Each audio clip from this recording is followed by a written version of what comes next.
My dear students and parents, this is Daniel and welcome back to our channel. Tamil Nadu medical கவுன்சிலிங்குரிய ரொம்ப முக்கியமான ஒரு நாள் இருக்கிறோம். இன்னைக்கு ஆகஸ்ட் 27 சாயங்காலம் 5 மணிக்குள்ள நீங்கள் தமிழ்நாடு மெடிக்கல் கவுன்சிலிங் ஃபர்ஸ்ட் ரவுண்டில் பார்ட்டிசிபேட் பண்ணுறதாக இருந்தால் registration, choice filling, choice locking அப்படிங்கிறது பண்ணிக்கலாம். இன்றைக்கி சாயங்காலம் 5 மணிக்கு மேலே நம்மளால் ஃபர்ஸ்ட் ரவுண்டில் பார்ட்டிசிபேட் பண்ண முடியாது. So make sure that you are doing choice filling as well as choice locking. இன்றைக்கி சாயங்காலம் 5 மணிக்குள்ளே சாய்ஸ் லாக்கிங் அப்படிங்கிறது பண்ணிவிடுங்க. இந்த வீடியோவில் எப்படி சாய்ஸ் லாக் பண்ணுறது அப்படிங்கிறதையும் நான் உங்களுக்கு காமிச்சிட்றேன். ஸோ நீங்கள் லாகின் பண்ணும்போது உங்களுக்கு நீங்கள் போட்ட சாய்ஸஸ் எல்லாம் கரெக்டாக இருக்கா அப்படிங்கிறத நீங்கள் ஒரு தடவை வெரிஃபை பண்ணிவிடுங்க. அண்ட் முக்கியமான விஷயம் என்னென்னா, சாய்ஸ் லாக்கிங் பண்ணுறத மொபைல் ஃபோனில் பண்ணாதீங்க.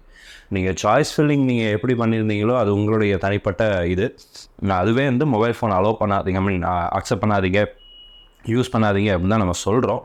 பட் நீங்கள் ஒரு வேளை பண்ணியிருந்தீங்க அப்படின்னா கூட நீங்கள் சாய்ஸ் லாக்கிங் பண்ணும்போது மொபைல் ஃபோனில் தயவு செய்து பண்ணாதீங்க. ஏன்னா நிறைய மாணவர்கள் நம்ம பார்த்துருக்குறோம், மொபைல் ஃபோனில் சாய்ஸ் லாக்கிங் பண்ண போகும்போது அந்த தெரியாமல் அந்த ப்ரியாரிட்டி ஆர்டர் அப்படிங்கிறது மாறிடும். ஏன்னா எல்லாமே ட்ராக் அண்ட் ட்ராப் தான் தமிழ்நாடை பொறுத்த வரைக்கும். நீங்கள் தெரியாமல் ஒரு ஆர்டர் மாறினா கூட நமக்கு அது சிக்கலில் போய் முடியும். அப்படிங்கிறதுனால உங்களுடைய ப்ரிஃபரன்ஸ் ஆர்டர் மாறாமல் இருக்கணும். அப்படிங்கும்போது கம்ப்யூட்டரில் அல்லது லேப்டாப்பில் ஒரு பெரிய டிஸ்பிளே இருக்கக்கூடிய டிவைஸில் நீங்கள் என்ன பண்ணுங்கள் அப்படின்னா இந்த சாய்ஸ் லாக்கிங் ப்ராசஸை பண்ணுங்கள். இது உங்கள் கரியரில் மிக மிக முக்கியமான ஒரு ஸ்டெப்பு. நீங்கள் வச்சுருக்கிற சாய்ஸஸ் தான் கரெக்டாக இருக்காங்கிறத ஒரு தடவைக்கு 2 தடவை வெரிஃபை பண்ணுங்கள்.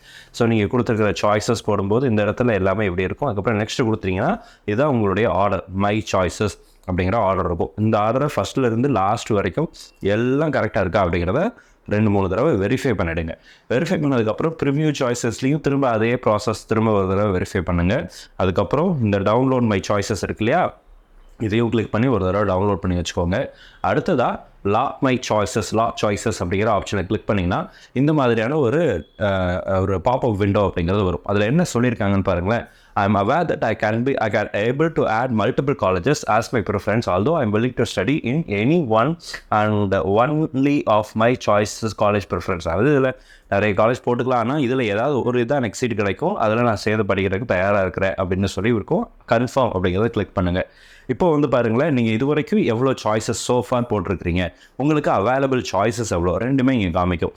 கோர்சஸ் நேம் இருக்குது, government quota available choices and government கோட்டாவில் நீங்கள் செலக்டட் சாய்ஸஸ். கவர்மெண்ட் கோட்டாவில் 36 கல்லூரிகள், அரசு கல்லூரிகள் போடலாம்.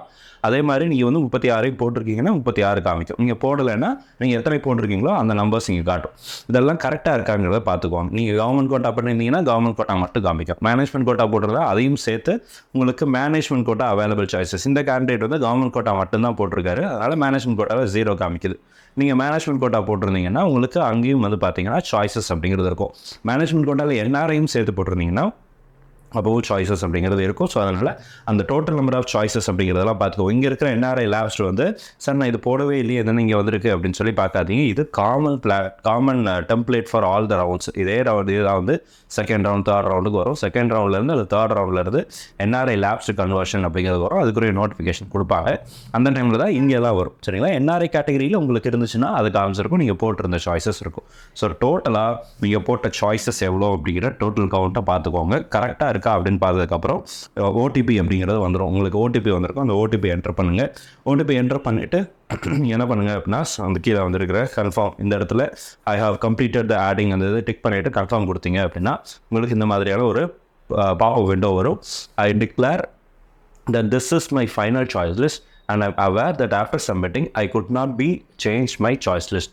நான் இதை சப்மிட் பண்ணிட்டீங்கன்னா அதுக்கப்புறம் நம்ம எதையுமே என்ன பண்ண முடியாதுன்னா மாற்ற முடியாது. அதை திரும்பவும் சொல்கிறாங்க, எஸ் கொடுத்துருங்க. எல்லாம் கரெக்டாக இருந்துச்சுன்னா எஸ் கொடுங்க. இதில் ஏதாவது மாற்றணும்னா இந்த ஸ்டேஜில் கூட நீங்கள் நோ கொடுத்துட்டு பின்னாடி எதாவது மாற்றிக்கலாம். ஸோ அதனால் 2-3 தடவை வெரிஃபை பண்ணிட்டு பண்ணுங்கள். எஸ் கொடுத்துட்டீங்க அப்படின்னா உங்களுடைய சாய்ஸஸ் அப்படிங்கிறது லாக் ஆகிடும். ஸோ நீங்கள் டவுன்லோட் மை சாய்ஸஸ் லாக்டு அப்படின்ட்டு இருக்கு இல்லைங்களா, இந்த இடத்த கிளிக் பண்ணிங்க அப்படின்னா உங்களுக்கு நீங்கள் டவுன்லோட் பண்ணி வச்சுருக்கிற உங்களுடைய சாய்ஸ் லிஸ்ட் அப்படிங்கிறது உங்களுடைய ஆர்டர் பிடிஎஃப் அப்படிங்கிறது வரும். இந்த பிடிஎஃப்பை டவுன்லோட் பண்ணி வச்சுக்கோங்க. இந்த பிடிஎஃப் தான் உங்களுடைய finalised choice list for the first round. இது ஃபர்ஸ்ட் ரவுண்டுக்கு மட்டும்தான். செகண்ட் ரவுண்டில் நீங்கள் ரீஅலாட்மெண்ட் போகிறதாக இருந்தால் இதே மாதிரி புதுசாக நீங்கள் சாய்ஸ் ஃபில்லிங் கொடுக்கணும். இந்த சாய்ஸஸ் அப்படியே கேரி ஆன் ஆகாது, இதே சாய்ஸஸ் அப்படியெல்லாம் வராது. நீங்கள் புதுசாக தான் சாய்ஸஸ் கொடுக்கணும். ஃபர்ஸ்ட் ரவுண்டில் போடாத கல்லூரிகளை கூட நீங்கள் செகண்ட் ரவுண்டில் ஆட் பண்ணிக்கலாம். ஸோ இதுதான் சாய்ஸ் ஃபில்லிங் அண்ட் சாய்ஸ் லாக்கிங்கில் இருக்கிற மிக முக்கியமான விஷயம். ரிக்வஸ்ட் என்னன்னு சொல்லி கேட்டிங்கன்னா மொபைல் ஃபோனில் இந்த விஷயத்த பண்ணாதீங்க.